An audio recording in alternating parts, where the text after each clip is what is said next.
एक ही वीडियो में chapter number 8 देखने वाले हैं। हेरिडिटी पूरा चैप्टर देखेंगे, इंपॉर्टेंट क्वेश्चन सभी कवर करेंगे, छोटे छोटे क्वेश्चन सभी कवर करेंगे। गारंटी देता हूं कि ये वीडियो देखने के बाद आपको टेक्स्ट बुक या कोई भी डाइजेस्ट या और कुछ समझने की सोचने की जरूरत नहीं रहेगी। वीडियो स्टार्ट करने से पहले आपको बता दूं कि ये चैनल पे आप हर हफ्ते 500 रुपए जीत सकते हो। कैसे जीत सकते हो, कैसे कमा सकते हो, वो डिस्क्रिप्शन में है, देख लीजिए। चलिए हम स्टार्ट करते हैं हमारा chapter number 8 heredity with all inclusions. आपकी आंखें अपने पापा के साथ मैच कर रही है, आपकी स्माइल किसी न किसी चीज से आप अपने मम्मी या पापा के जैसे दिखते हो, लगते हो, राइट। लेकिन ऐसे भी किड्स हैं जो अपने पापा मम्मी से बिल्कुल भी डिफरेंट है, उनका उसमें कुछ भी नहीं आया। दैट डजंट मीन कि वो उनका बच्चा नहीं है। ये भी है, वो भी है। क्यों है? क्योंकि हेरिडिटी है। Heredity is the only answer. क्यों कभी कभी पेरेंट्स के ट्रेड जो है वो बच्चों में आते हैं, कभी कभी क्यों नहीं आते या फिर क्यों नहीं दिखते हैं, उसका आंसर जो है वो है हेरिडिटी। तो let us start with heredity. So heredity is a process of passing traits from parents to offspring. अपने पेरेंट्स ने जब अपने बच्चों को कैरेक्टरिस्टिक्स, अपनी कैरेक्टरिस्टिक्स पास ऑन करते हैं, ट्रेट्स यानी कैरेक्टरिस्टिक्स, लक्षण बोलते हैं जिसको, जब अपने बच्चों को देते हैं, यानी कि स्किन का कलर या ऐसा कुछ, हाइट या ऐसा कुछ, okay. The process of passing traits from parents to the offsprings, offsprings यानी कि द न्यू जनरेशन और द किड्स, ओके, बच्चों को, that is called heredity. Exam में भी आप as it is definition लिख सकते हो। heredity is the process of passing traits from parents to the offspring. अगर हम एक कैट का एग्जांपल लें तो उसके पेरेंट जो है एक ब्लैक कैट है और एक व्हाइट कैट है, ठीक है। एक ब्लैक कैट और एक व्हाइट कैट ने मिलकर बच्चों को जन्म दिया, ओके, रिप्रोड्यूस किया। तो अब बताओ, बच्चे ब्लैक आएंगे, व्हाइट आएंगे या फिर मिक्स आएंगे? मतलब उसके जो किटन्स रहेंगे वो क्या आएंगे? ब्लैक कलर के आएंगे पूरे, व्हाइट कलर के आएंगे पूरे, या फिर मिक्स कलर के ब्लैक व्हाइट आएंगे, या फिर एक दो ब्लैक एक दो व्हाइट आएंगे? Can you tell me? नहीं। ये जो है that depends on the heredity, and heredity is a total natural process. इसमें किसी का हाथ नहीं है। मुझे दो ब्लैक बच्चे चाहिए, दो व्हाइट बच्चे चाहिए, that is not possible. How the जो रिप्रोडक्शन का जो प्रोसेस है वो कैसे, कहां पे, कैसे वो नेचुरली अंदर होता है, उसके अकॉर्डिंगली आपको कलर मिलेंगे। You can not decide that, okay. Not only about the looks, यानी कि व्हाइट ब्लैक की बात नहीं, ये हेरिडिटी जो है दैट डिसाइड्स योर हाइट, मतलब ऑफस्प्रिंग की हाइट, उसका स्किन कलर, आई शेप, और वो कितना इंटेलिजेंट होगा, दिमागी उसकी आईक्यू लेवल, उसके अंदर जो टैलेंट्स है वो। आपने देखा होगा कि कभी कभी बच्चे के जो है, मतलब अगर मम्मी को अच्छे से डांस आता है तो बच्चों को ऑटोमेटिक आता है, पापा अच्छे से सॉन्ग गीत गाते हैं तो उसके बच्चे भी ऑटोमेटिकली, मतलब उनके अंदर ये टैलेंट कैरी फॉरवर्ड हो जाता है। तो that is also possible in heredity depending on jeans. हम आगे देखेंगे कि कैसे हेरिडिटी होता है, इन हाउ हेरिडिटी वर्क्स। लेकिन ये हमारा है हेरिडिटी एंड उसका importance. Define heredity and its importance in inheritance. उसके आंसर में आप इतना क्लियरली लिख सकते हो, okay. This is the important question about exam, board exam में। दूसरा है हाउ हेरिडिटी वर्क्स, ओके। इसमें हम ये भी बोल सकते हैं, क्वेश्चन एज अ क्वेश्चन अगर ले तो explain the role of DNA in heredity. तो हेरिडिटी कैसे काम करता है? हेरिडिटी बेसिकली जीन्स के थ्रू काम करता है। जीन्स स्टोर्ड होते हैं डीएनए में। अपना डीएनए होता है, डीएनए बॉडी के अंदर एक छोटा सा पार्ट होता है, पार्ट नहीं है वो, it is simply a chemical, that is DNA. और उसके अंदर होते हैं हमारे जीन्स जो हमारे ट्रेड्स को लेके आगे बढ़ते हैं, ओके। वो पूरे चैप्टर में हम धीरे धीरे करके देखेंगे कि जीन्स क्या होते हैं, क्यों वो होते हैं, क्रोमोसोम्स है, बहुत सारी चीजें हमें देखनी है कि करके। लेकिन अभी के लिए जीन्स होते हैं जो हेरिडिटी को कैरी फॉरवर्ड, यानी कि जो ट्रेड्स है उसको कैरी फॉरवर्ड कराते हैं। हेरिडिटी के एक्चुअल रीजंस हैं जीन्स, वो स्टोर्ड होते हैं डीएनए में। जीन्स क्या होते हैं एग्जैक्टली? तो जीन्स जो है it is called instruction of books, you can say, मतलब एक ऐसी बुक जिसमें इंस्ट्रक्शंस लिखी हुई है कि ऑफस्प्रिंग यानी कि जो बच्चा बनना है वो कैसा बनना है, ब्लैक बनना है, व्हाइट बनना है, मिक्स बनना है, उसकी आंखें कैसे होगी, उसकी हाइट कैसा होगा, सब इंस्ट्रक्शन वो जीन्स के अंदर होती है, ओके। तो एक जीन के अंदर लिखा हुआ है, एक जीन्स के अंदर लिखा हुआ है हाइट ज्यादा होगी, एक जीन में लिखा हुआ है हाइट जो है वो कम होगी, मतलब हाइट पापा के जैसे, हाइट मम्मी के जैसे। अगर आपके पास कौन सा जीन आता है, ये वाला जीन अगर आपका डोमिनेंट है, ये वाला जीन अगर आपके पास आता है तो height will be the shorter one, और ये वाला हाइट जीन अगर आपके हाथ में आता है तो आपके बॉडी में एंटर करता है, आपको बनाने के लिए यूज होता है, तो आपकी हाइट जो है वो ज्यादा होगी। समझ रहे हो? That is genes are considered as a book of instructions, जिसमें सब कुछ लिखा हुआ है कि कैसे कैसे आपको बिल्डअप करना है, और वो डीएनए में रहता है, और डीएनए ही स्टार्ट करता है आपकी बॉडी का बिल्डअप, राइट। तो जैसे जैसे वन बाय वन स्टेजेस आते जाएंगे, ये जीन्स जो है अपना फॉर्म जो है आपको बाहर की ओर दिखाते जाएंगे, और जैसे कि मैंने बताया सिर्फ बाहर की ओर, यानी कि लुक्स, हाइट, स्किन कलर ही नहीं, इंटेलिजेंट और टैलेंट में भी वही जीन्स काम आएंगे जो आपके मम्मी या पापा से आपको मिले हुए हैं।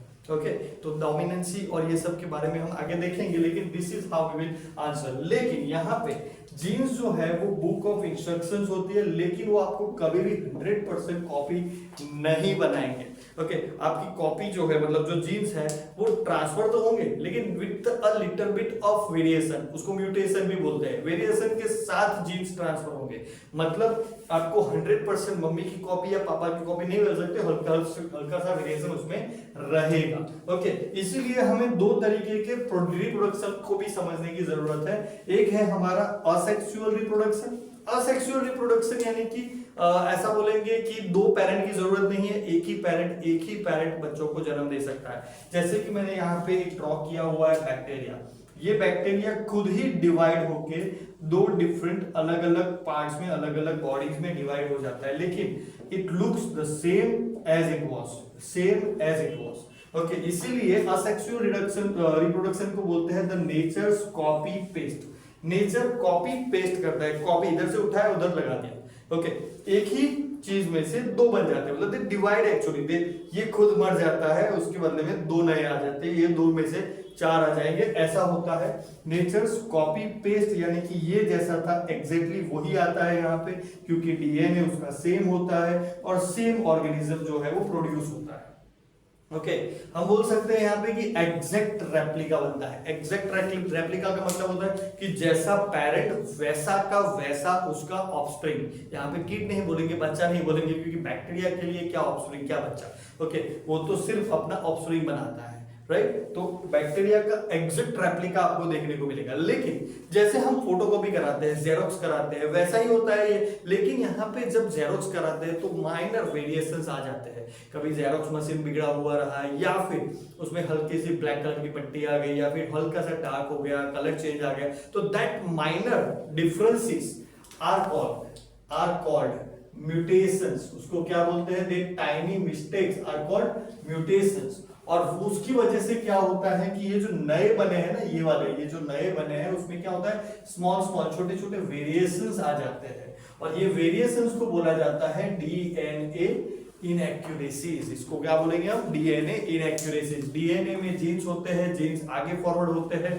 सेम डीएनए होता है, लेकिन उसमें भी बहुत ही माइनर जब changes automatically according to the nature's condition, environment's condition, वो नए नए वेरिएशंस उसके अंदर आ जाते हैं, तो that variance is called DNA inaccuracies. Bacteria में ऐसा देखने को मिलता है कि कुछ बैक्टीरिया, मतलब जो पेरेंट बैक्टीरिया थे, वो ज्यादा हीट सहन नहीं कर सकते थे, ज्यादा गर्मी सहन नहीं कर सकते थे, लेकिन उनके ऑफस्प्रिंग जो है वो बहुत ही ज्यादा गर्मी में भी टिक पा रहे हैं, मर नहीं जा रहे हैं, उनकी जो लाइफ प्रोसेसेस है वो चालू रहती है। यानी कि they have upgraded. How they have upgraded? Because they have accepted, उनके डीएनए में कुछ ऐसे चेंजेस हुए according to the nature, that's why उन्होंने एक्सेप्ट कर लिया नेचर को, और उसके अकॉर्डिंगली उनके अंदर ऐसे जीन्स, ऐसे बॉडी पार्ट्स जनरेट हो गए। बॉडी पार्ट्स तो नहीं बोलेंगे, लेकिन ऐसी कुछ चीजें बॉडी के अंदर जनरेट हो गई जिसकी वजह से they can now survive with the more amount of heat. Okay, तो ये भी एक है।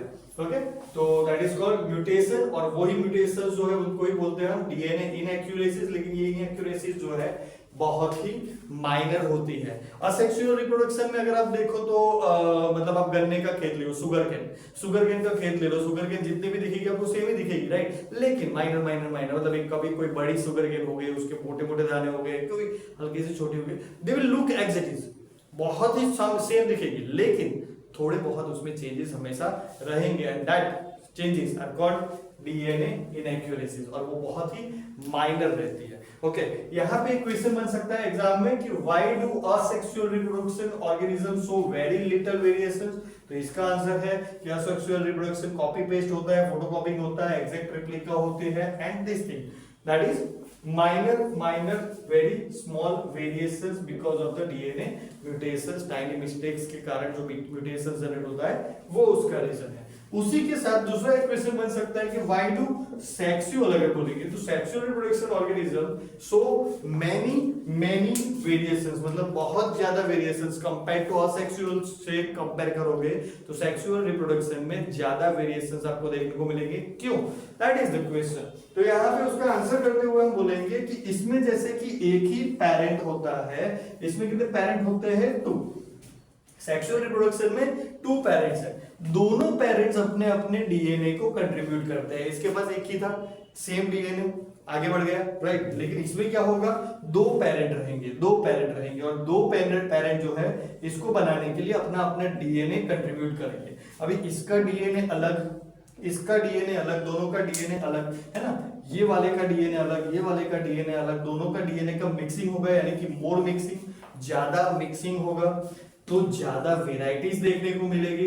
इसकी वजह से नो आइडेंटिकल ऑफस्प्रिंग्स नहीं जनरेट होगी। मतलब यहाँ पे देखो तो जो ऑफस्प्रिंग्स है या वो बच्चे हैं, किड्स हैं, वो सेम टू सेम देखने को मिल रहा है, लेकिन यहाँ पे जो है वो आइडेंटिकल ऑफस्प्रिंग्स नहीं होंगे। आप बोलोगे कि ट्विंस क्या होते हैं? तो यस, ट्विंस होते हैं, उनके लुक सेम होते हैं, लेकिन समहाउ दे आर डिफरेंट।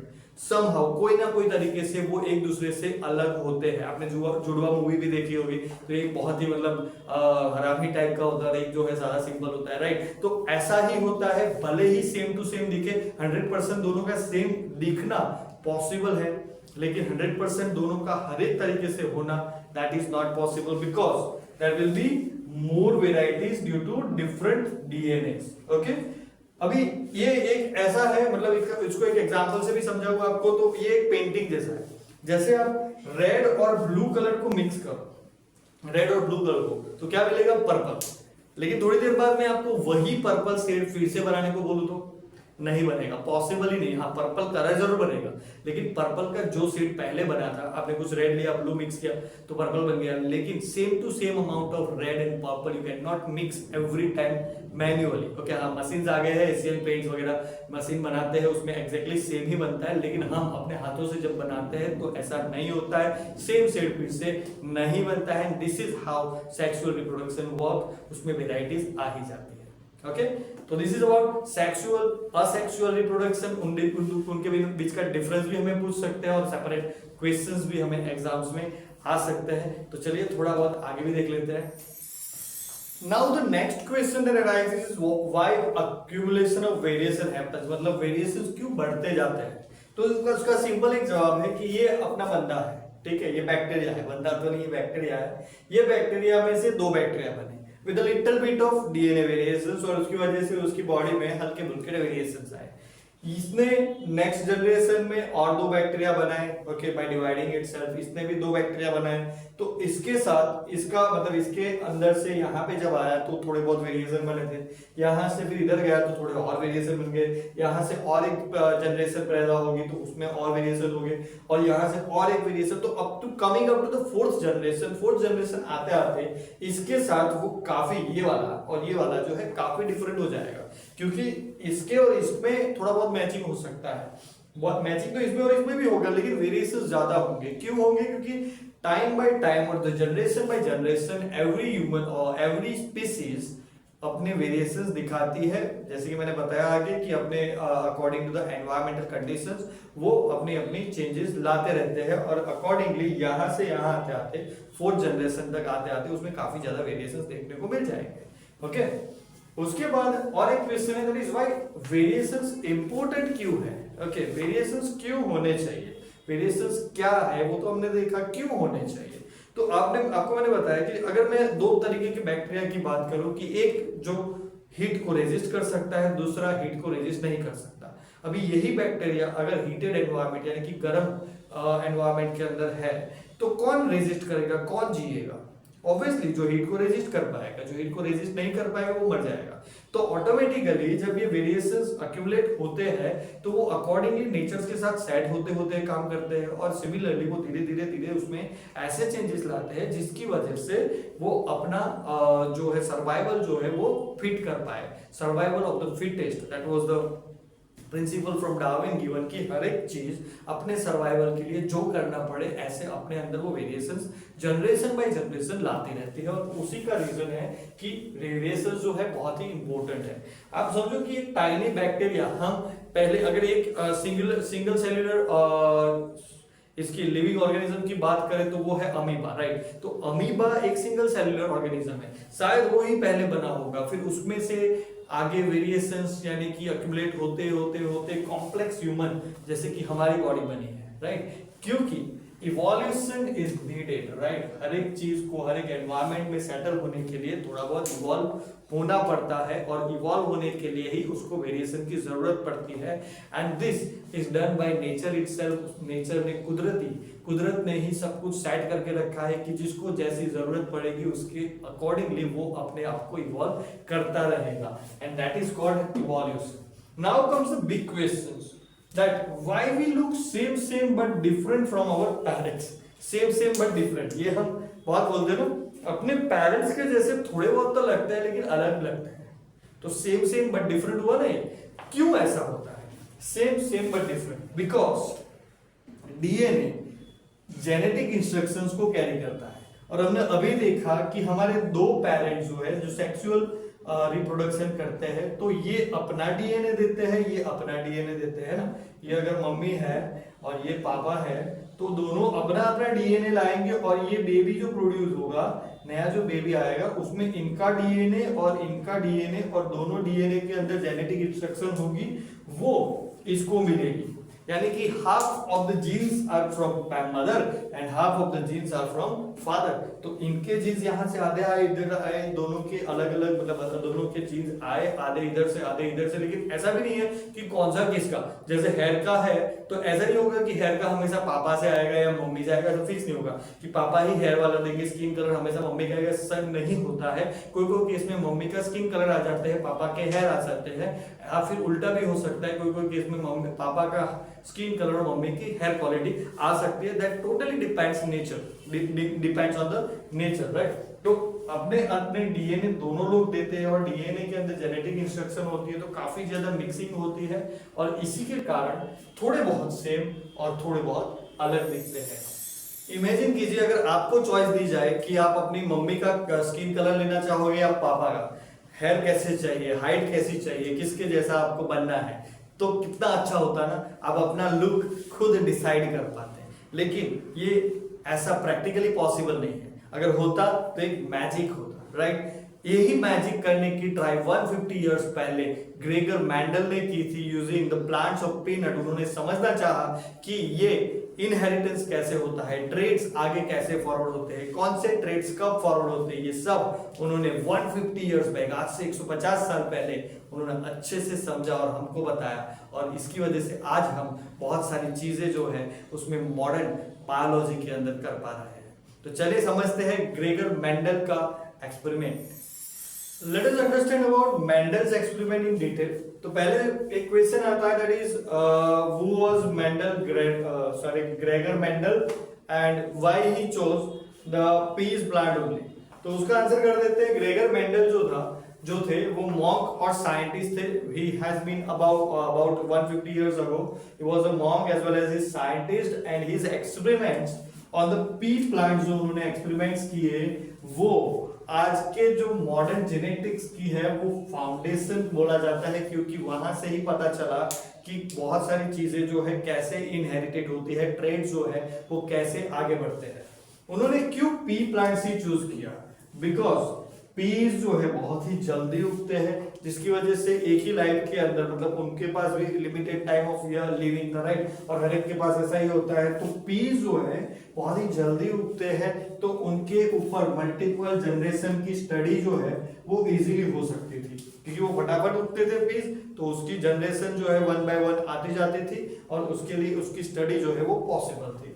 दूसरा, उनके जो ट्रेड्स थे they were very clear and observable, मतलब ओपनली ऑब्जर्वेबल होता है। जैसे एक प्लांट होता था टॉल, दूसरा होता था शॉर्ट, दूसरा राउंड कलर के सीड्स आते थे, किसी में रिंकल्ड यानी कि चिपे हुए सीड्स आते थे, राइट। तो ऐसे विजिबल और क्लियर ट्रेड्स थे पीस के अंदर, जिसको आइडेंटिफाई करना इतना ज्यादा मुश्किल नहीं था। With naked eye we can identify that things, that's why. और दूसरा कि उसका जो पोलिनेशन यानी कि रिप्रोडक्शन भी बोल सकते हो एक तरीके से, तो पोलिनेशन जो है वो भी कंट्रोल्ड मैनर में किया जा सकता था। That's why he has chose the pea plants. तो this is the answer for who was Gregor Mendel and why he chose the pea plants for his experiment. Now coming to the experiment, we will see कि Mendel's experiment के outcomes क्या थे। तो Mendel ने जो experiment किया उन्होंने उसमें दो पी प्लांट्स लिए, एक टॉल ओके और एक शॉर्ट। एक टॉल वाला ले लिया, एक शॉर्ट वाला ले लिया, उनके बीच में उन्होंने क्रॉस कराया। तो जो पहली जनरेशन मिली वो सारे टॉल थे, मतलब none of them were a short plant. सारे चारों के चारों जो है वो शॉर्ट नहीं लेकिन टॉल प्लांट्स थे, एक भी शॉर्ट प्लांट देखने को नहीं मिला। तो दिस वाज शॉकिंग कि एक शॉर्ट वाला जो प्लांट था उसने कुछ किया ही नहीं, उसके कोई ट्रेड ट्रांसफर ही नहीं हुए।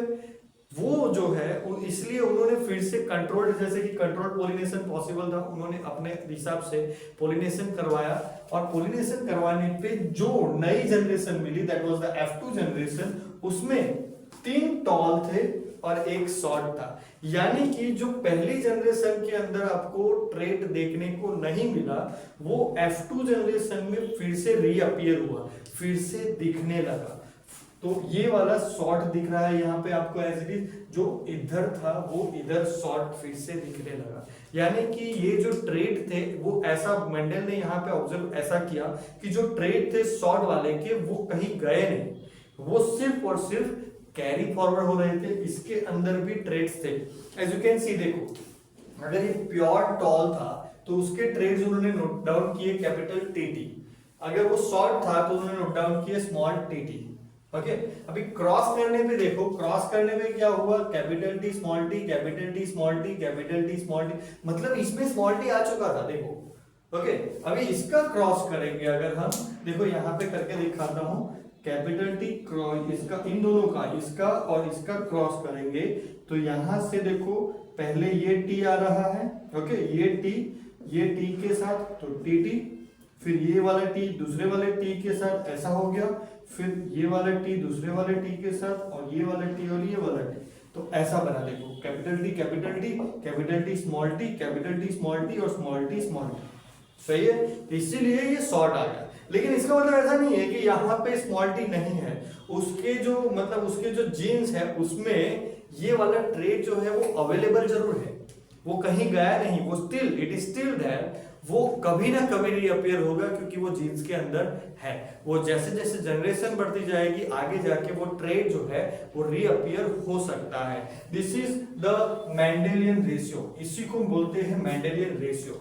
हिडन ट्रेड जो है वो रिटर्न करते हैं, कब करते हैं, that depends on the how the genes are being carried forward, how genes or the traits are inherited, right? लेकिन वो रिटर्न जरूर करेंगे कभी ना कभी, या फिर वो वहां पे हमेशा रहेंगे। यहाँ पे अगर देखें तो एक प्योर टॉल देखने को मिला अपने को, है ना, वन प्योर टॉल जिसमें दोनों में टीटी है, एक दो हाइब्रिड टॉल देखने को मिले यानी कि एक कैपिटल एक स्मॉल वाला, और एक शॉर्ट देखने को मिला small T. This followed 1:2:1 genetic ratio, 1:2:1 genetic ratio, जिसको मेंडेलियन रेशियो भी बोलते हैं। And in P plants this is predictable pattern कि ऐसा ही होता है, 1:2:1 ही, जैसे जैसे जनरेशन बढ़ती जाएगी ऐसा ही अपने को देखने को मिलता है। जब जेनेटिक रेशियो की बात आती है, जीन्स ट्रांसफॉर्म की, जीन इनहेरिटेंस की बात आती है। अभी इसके ऊपर से यहाँ पे अगर हमने देखा तो दोनों टी है, देखो दोनों टी है तो बड़ा देखने को मिलता है, दोनों स्मॉल टी है तो छोटा देखने को मिलता है। लेकिन यहाँ पे तो दोनों है ना, तो बड़ा छोटा दोनों दिखना चाहिए। लेकिन कैपिटल टी स्मॉल टी होने के बावजूद, यानी कि ये दोनों है, फिर भी दोनों कैसे दिख रहे हैं आपको, टॉल। इसका मतलब ये हुआ कि कैपिटल टी जो है वो डोमिनेंट है ओवर स्मॉल टी। मतलब स्मॉल टी, यहां पे भी देखो कैपिटल टी अगर है तो इसका मतलब ये स्टॉल ही होगा। स्मॉल टी है या नहीं है उससे फर्क नहीं पड़ेगा, स्मॉल टी जीन्स के अंदर है कि नहीं है उससे फर्क नहीं पड़ेगा, लेकिन अगर कैपिटल टी वहां पे है तो वो टॉल प्लांट बनाएगा। कैपिटल टी है तो वो टॉल प्लांट ही बनाएगा। स्मॉल प्लांट या फिर शॉर्ट प्लांट बनाने के लिए दोनों के दोनों स्मॉल टी होने चाहिए, यानी कि कैपिटल टी जो है यहाँ पे वो बन रहा है डोमिनेंट ट्रेड। कैसा बन रहा है? डोमिनेंट, यानी कि वो ऐसा बोल रहा है कि अगर मैं हूं तो मेरी ही चलेगी। कैपिटल टी क्या बोल रहा है? मैं अगर यहाँ पे हूं तो मेरी ही चलेगी, इसीलिए उसको डोमिनेंट ट्रेड बोलते हैं। जबकि ये जो है वो रिसेसिव ट्रेड है, स्मॉल टी वो रहेगा जरूर, लेकिन जब तक दूसरा उसके ऊपर डोमिनेट कर रहा है वो बाहर नहीं आएगा, वो रीअपीयर नहीं होगा, वो दिखेगा नहीं, लेकिन वो रहेगा जरूर। जब उसके जैसे रिसेसिव मीट करेंगे तब जाके वो कैसा बनाएगा? रिसेसिव ट्रेड जो है वो अपीयर होगा, वो दिखेगा आपको। ठीक है, उसका एक एग्जांपल लेते हैं लाइव में कि ब्राउन आई पेरेंट रहेंगे। अगर ब्राउन पेरेंट की आंखें ब्राउन है, पेरेंट यानी कि मम्मी की आंखें सपोज ब्राउन है, तो बच्चे की आंखें ब्लू हो, ऐसा हो सकता है? यस, डिपेंड्स कि फादर की आंखें क्या है, फादर की मम्मी की मम्मी। तो आगे से अगर वो ब्लू आई चलते आ रहा है, ओके, पापा की आंखें ब्लू है, मम्मी की आंखें ब्राउन है, लेकिन पापा की आंखें ब्लू जो है वो जीन जो है अगर डोमिनेंट है तो मम्मी की आंखें भले ही ब्राउन हो, पापा की आंखें डोमिनेट करेगी और ब्लू कलर क्या ही किड यानी कि बच्चे की आंखें जो है ब्लू होगी। This is how dominant and recessive traits work. Okay, तो ये होता है क्या डोमिनेंट होता है, कौन से ट्रेड डोमिनेंट क्या होता है, रिसेसिव क्या होता है, हाउ दे एक्ट। तो मेंडल ने कई सारे लॉज दिए दैट वाज अबाउट इनहेरिटेंस, यानी कि ट्रेड्स आगे कैसे फॉरवर्ड होते हैं उसके बारे में उन्होंने 3 लॉज दिए हैं। तो सबसे पहला लॉ जो है that is the law of dominance.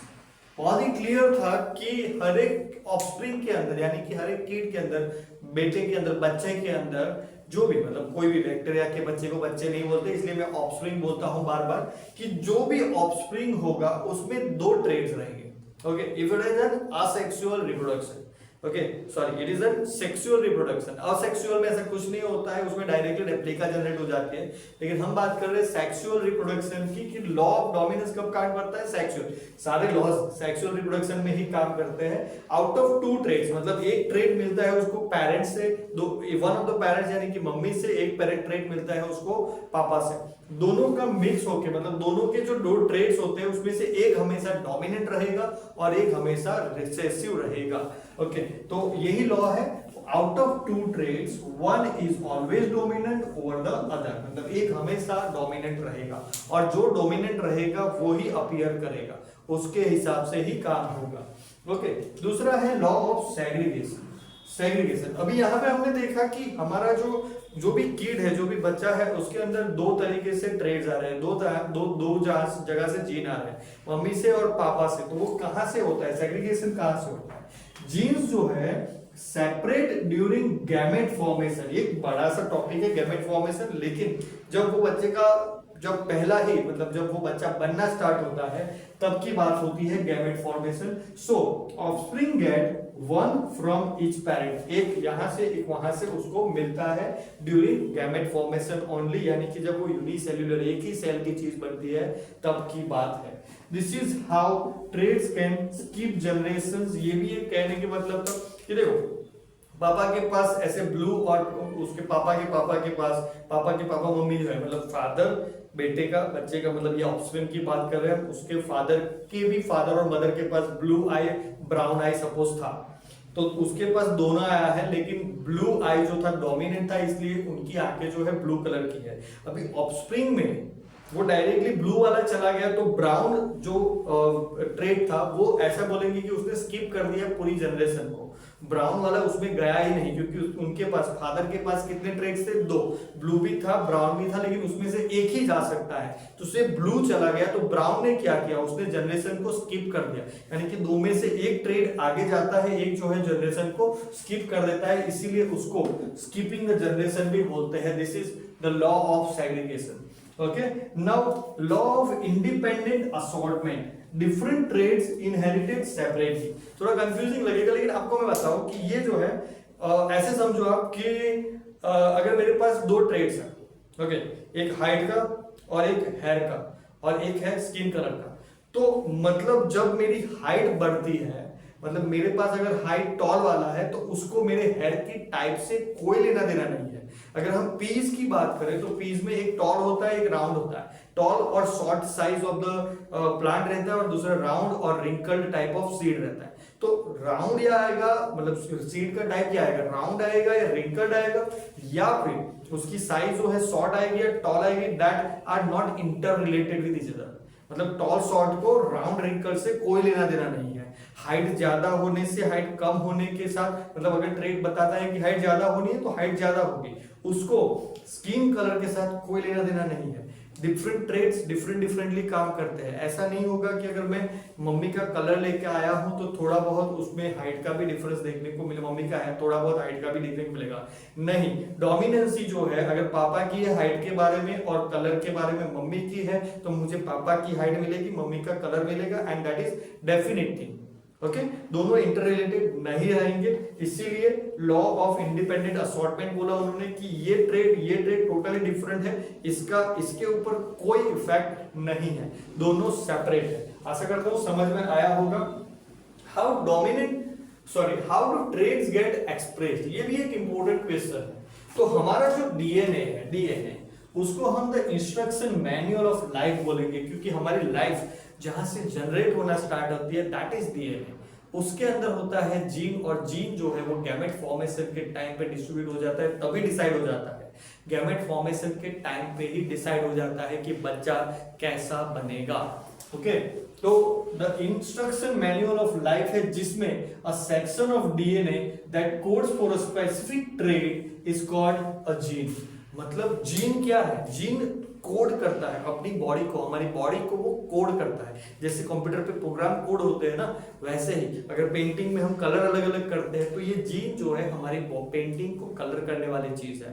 Okay, तो यहाँ पे क्लियरली जीन की डेफिनेशन लिखी है मैंने, a section of DNA, it is a section of DNA that codes for a specific trait. हर एक ट्रेट के लिए, स्पेसिफिक ट्रेट के लिए वो कोड अपने अंदर लेके जाता है, दैट इज जीन।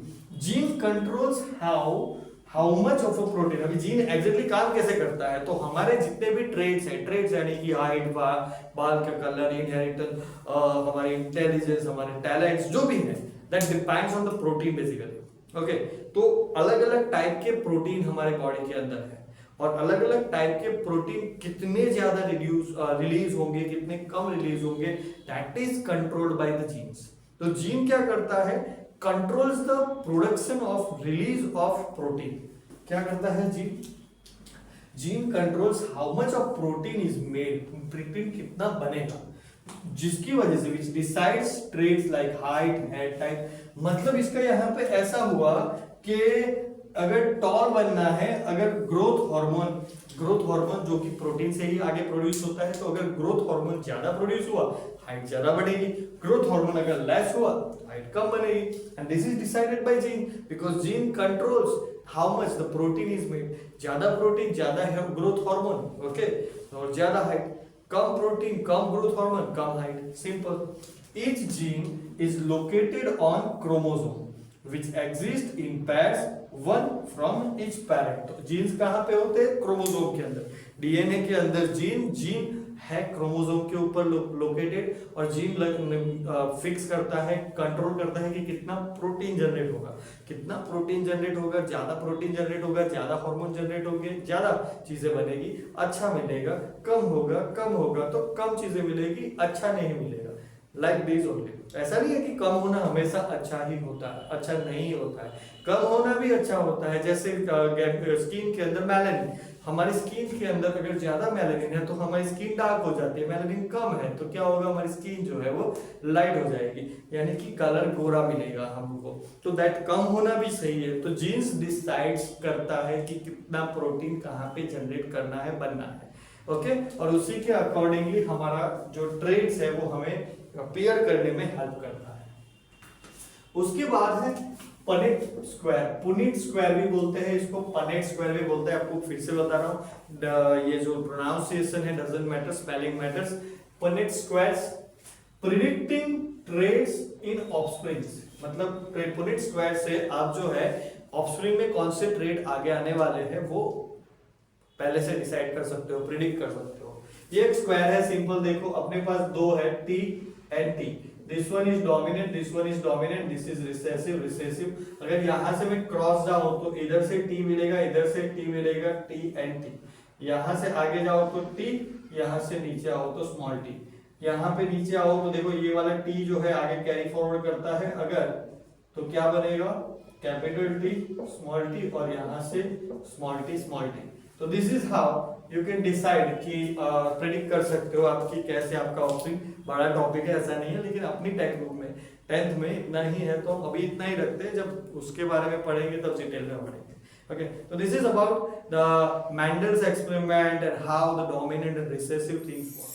आपने सुना होगा कि ये बाबा के पास चले जाओ आपको बेटा होगा, वो बाबा के पास चले जाओ बेटा चाहिए तो ये फ्रूट खा लो, ये कुछ खा लो, ताबीज पहन लो तो बेटा हो जाएगा। और बहुत सारे मिथ्स मार्केट में अवेलेबल है जो कि बहुत ही फेक है, क्योंकि कोई भी बंदा डिसाइड नहीं कर सकता कि बेटा होगा या बेटी होगी। It is decided on the time of conception only, यानी कि जब बच्चा माँ के गर्भ में रहता है पहली बार तब ही डिसाइड हो जाता है, और उसके ऊपर किसी का भी जोर जबरदस्ती नहीं चलता। It is 100% natural process. आइए समझते हैं कैसे ये होता है। तो to understand sex determination in human, या बेटा हो गया बेटी होगी, ये समझने के लिए the main thing is chromosome. Exam के लिए इंपॉर्टेंट क्वेश्चन भी है यहाँ पे कि व्हाट आर क्रोमोसोम्स, कितने पैर होते हैं ह्यूमन में और कैसे कैसे वो काम करते हैं। तो that is the first chromosome, जिसको हम द जेनेटिक ब्लूप्रिंट भी बोलते हैं। जीन्स की जो ब्लूप्रिंट होती है वो क्रोमोसोम होती है। तो क्रोमोसोम बेसिकली है क्या? तो इनसाइड एवरी सेल, हमारे हर एक सेल के अंदर वी हैव अ न्यूक्लियस, मतलब हमारी बॉडी सेल्स की बनी हुई है, राइट। तो उसके अंदर न्यूक्लियस होता है। सेल के अंदर ये सेल है सपोज, तो ये यहाँ पे एक न्यूक्लियस होता है, और न्यूक्लियस के अंदर क्रोमोसोम्स होते हैं। ओके, वो क्रोमोसोम्स कैसे दिखते हैं? अगर मतलब ऐसे नेकेड आई से तो दिखते नहीं है, लेकिन माइक्रोस्कोप में, इलेक्ट्रॉन माइक्रोस्कोप में देखे जाए तो वो टाइनी छोटे छोटे थ्रेड लाइक स्ट्रक्चर्स होते हैं, लाइक दिस, ऐसे ऐसे थ्रेड लाइक स्ट्रक्चर्स होते हैं जो डीएनए और जीन्स से बने होते हैं। डीएनए होता है और उसके अंदर जीन्स होता है और उसके वो बने होते हैं। हमारे अंदर यानी कि ह्यूमंस के अंदर there are 23 pairs of chromosomes. Okay, यानी कि 23 पेयर्स मतलब एक में दो, यानी कि टोटल 46 टोटल क्रोमोसोम्स होते हैं हमारे अंदर, जिसमें से 23 पेयर्स में से 22 पेयर्स जो है वो ट्रेड्स कैसे कंट्रोल करती है, जैसे हाइट है, आई कलर, हेयर टाइप, ये सब डिसाइड करने के लिए 23 में से 22 पेयर्स जो है वो इसी काम में लग जाती है, हाइट, आई कलर वगैरह वगैरह। ओके, लेकिन जो वन स्पेशल पेयर है जिसको सेक्स क्रोमोसोम बोला जाता है, वो डिटरमाइन करता है कि जेंडर, यानी कि बच्चे का बेटा हो गया, बेटी, यानी कि उसका जेंडर यानी कि उसका सेक्स क्या होगा। ओके, बाकी के 22 की बात करें, ये वाले 22 की, तो उसमें दोनों जीन्स जो है सेम रहते हैं। लेकिन मतलब यहाँ पे देखो कि वो unlike other 22 pairs that are identical in both sexes, मतलब मेल में और फीमेल में दोनों में वो सेम ही रहता है। जैसे ए है फीमेल में तो मेल में भी वो ए ही रहेगा, ए ए, बी बी, सी सी, ऐसा ही रहेगा। हाँ, वो क्या डोमिनेंट, क्या ये रहेगा, स्मॉल ए कैपिटल ए कैसे रहेगा, that is decided on the dominant and the recessive things, जो हमने आगे देखा। लेकिन 22 पैरों में दोनों चीजें आइडेंटिकल रहती है, दोनों जीन्स जो है या फिर दोनों क्रोमोसोम्स जो है वो सेम रहते हैं, 22 पेयर्स में से सेम रहते हैं क्रोमोसोम्स। लेकिन जो सेक्स क्रोमोसोम है वो दोनों में अलग अलग रहते हैं। फीमेल के अंदर जो सेक्स क्रोमोसोम्स है वो XX रहेंगे, यानी कि देयर आर 2 स्पीशीज बेसिकली। पैर में एक माँ से आता है, एक बाप से आता है, यानी कि एक मदर से आता है, एक फादर से आता है। अगर दोनों XX है तो वो फीमेल है, और एक X है और एक Y है तो वो है mail. Okay, this is how you can answer what are chromosomes, how many pairs of chromosomes are in our body and so. Okay, और अभी अगर हमें क्वेश्चन पूछा जाता है कि how the sex is determined in the humans, तो यही सारी चीजें लिखने के बाद हमें और एक स्टेप आगे लिखना पड़ेगा कि during reproduction, okay, during reproduction mother, मतलब देखो ये दो जगह है यहाँ पे, ठीक है, एक मदर को देनी है, एक फादर को देनी है। तो मदर के पास तो ऑब्वियसली फीमेल है, वो मदर ऑब्वियसली फीमेल होती है, राइट। तो उनके पास देने के लिए क्या है, मतलब उनको एक्स एक्स में से एक देना है, तो उनके पास देने के लिए दोनों एक्स ही है, तो he can she can give x only, right. अभी फादर के पास दो चीजें होती है, एक्स या वाई। अगर फादर ने यहाँ पे एक्स दिया तो एक्स एक्स बन के क्या बना, फीमेल, और अगर फादर ने यहां से वाई दिया तो x और y मिलके क्या बना, male. That means father is the decider, okay, father decide, father के स्पर्म से, यानी कि फादर के स्पर्म के अंदर जो क्रोमोसोम्स है उससे डिसाइड होता है कि बेटा होगा या बेटी। अगर क्योंकि मदर के केस में तो खाली एक्स एक्स ही है, तो एक्स ही आना है और कुछ तो वहां से आ ही नहीं सकता, पॉसिबल ही नहीं है। Father can decide either he can give x और ही कैन गिव वाई, लेकिन उसके भी हाथ में नहीं होता है भाई, उसके ऊपर चढ़ बन जाना, उसके भी हाथ में नहीं होता है। It is natural, it is 50-50% chances, उनके पास भी देखो दो ही है, ओके, और एक एक्स है और एक वाई है, और दोनों सेम ही है, मतलब उनकी स्पीड सेम है, उनका जो भी है एक्स वाई जेड जो भी है पूरा वो सेम है। तो he also can not decide कि क्या जाएगा और क्या उसको जर्मिनेट करेगा, ओके। मदर के एक्स के साथ में जाके कौन बैठ जाएगा वो no one can decide, not the father himself. Father himself can not decide कि कौन सा मेरा एक्स वैल्यू या वाई वैल्यू, नहीं पता होता है, ओके। सबको साथ में ही जाता है, कौन, नेचुरली ये एक्स के साथ कौन बैठता है, नेचुरली, फिर से बोल रहा हूँ, नेचुरली कौन जाके बैठता है, that is decide, that decides कि वो बेटा होगा और बेटी। और ये भी बता दो कि बेटा होगा या बेटी वो पहले ही दिन जब कंसेप्शन होता है उसी दिन पता चल जाता है। कुछ लोग 3-3, 4-4, 5-5 महीने बाद कुछ फ्रूट खिलाते हैं, बाबा के पास लेके जाते हैं, आशीर्वाद लेते हैं कि बेटा हो जाएगा, वे अंदर चेंज नहीं होने वाला है। इट इज ऑलरेडी डिसाइड जो है, जो अंदर आ चुका है पहले ही दिन जब जर्मिनेशन हुआ था, ओके, जब स्पर्म ने फर्टिलाइज किया था तो उसी दिन ये डिसाइड हो गया था कि बेटा होगा या बेटी होगी। 3 महीने बाद, 5 महीने बाद कुछ नहीं होने वाला है, ओके। तो ये एक मिथ है। तो you can answer like this, कि एक और भी क्वेश्चन बनता है कि how there are 50-50% chances, you can answer like this, how the इसमें मेल सेक्स डिटरमिनेशन होता है ह्यूमन में, that is also answered here. और 3-4 क्वेश्चन का आंसर हमने यहाँ पे कर दिया है। So now after humans, let us understand sex determination in other species, यानी कि humans के अलावा भी बहुत सारे ऑर्गेनिजम्स हैं यहाँ पे, तो उनमें कैसे सेक्स डिटरमिनेशन होता है। तो जैसे ह्यूमन में एक्स और वाई से हो जाता है, हर एक स्पीसीज में अलग अलग क्रोमोसोम के अलग अलग कॉम्बिनेशंस के अकॉर्डिंगली ही डिफाइन होता है कि वो मेल होगा या फीमेल होता है। लेकिन कुछ स्पेशल केसेस है, जैसे कि सम रेप्टाइल्स लाइक क्रोकोडाइल्स और टर्टल्स में ऐसा होता है कि उनके एग जो है जिस टेम्परेचर पे डेवलप होते हैं, मतलब एग जो है वो कौन से टेम्परेचर पे रहेंगे उसके ऊपर से डिसाइड होगा कि वो मेल क्रोकोडाइल या फिर मेल टर्टल होगा या फीमेल होगा। तो this is something we should know कि टेम्परेचर के ऊपर डिपेंड करता है। तो temperature can be maintain, right, that can be maintain and we can generate male और female out of that. Then some fish और स्नेल्स, कुछ फीस और स्नेल्स ऐसे भी होते हैं जो अपना सेक्स यानी कि अपना जेंडर जो है वो लाइफ टाइम खुद से चेंज कर सकते हैं। मतलब वो मेल है तो वो फीमेल बन सकते हैं, फीमेल है तो वो मेल भी बन सकते हैं। तो this is the speciality in the nature we are given with. Otherwise हमारे यहाँ पे मेल होगा या फीमेल होगा, that is not at all any diet, any doctor, any कोई भी टेक्निकल मैथड, कोई भी ऐसी चीज नहीं है जिससे हम इसको कंट्रोल कर पाए कि वो मेल होगा या फीमेल होगा। It is always 50-50 chances and हर एक क्रोमोसोमल कॉम्बिनेशन के अंदर हर एक मदर और हर एक फादर का टोटल इक्वल कंट्रीब्यूशन होता है, जिससे इक्वल ट्रेड्स जो है पास ऑन होते हैं। तो this is about sex determination and how babies are made boy और गर्ल, ओके, जो टोटली नेचुरल है। कोई भी अगर कुछ बोलता है तो आपको नहीं मानना है, दिस इज हाउ। तो आई होप कि मैंने जो समझा है आपको अच्छे से समझ में आया होगा। अगर यस तो प्लीज वीडियो को लाइक कर दीजिए और अपने दोस्तों को भेज दीजिए जिनको हेरिडिटी पढ़ने की जरूरत है, ओके। ये चैनल पे आपको हर हफ्ते 500 रुपए कमाने का मौका मिलता है। कैसे मिलता है उसको डिस्क्रिप्शन में चेक करिए, लेकिन हर मंगलवार रात को 9:15 बजे लाइव ज्वाइन करना मत भूलना, ताकि आप भी हर हफ्ते 500 रुपए जीत सको, कमा सको और उससे एंजॉय कर सको। तो चलिए मिलते हैं नेक्स्ट वीडियो में। अगर अच्छा लगा हो वीडियो तो लाइक, कमेंट और शेयर कर दीजिए, सब्सक्राइब कर लीजिए, ताकि आपको ऐसे ही वीडियो मिलते रहे।